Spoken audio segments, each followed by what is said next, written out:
এখন কারো সাথে আর তেমন কথা বলতে ইচ্ছে করে না।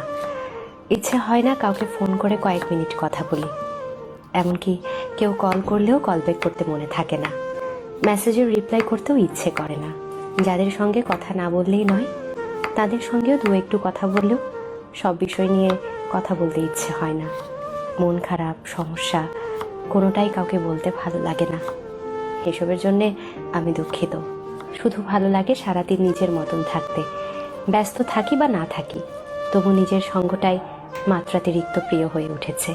যেই সঙ্গীহীনতায় একটা সময় আমার মন খারাপ হতো, মনে হতো আমিই যেন দুনিয়ার সবচেয়ে একলা অসহায় মানুষ।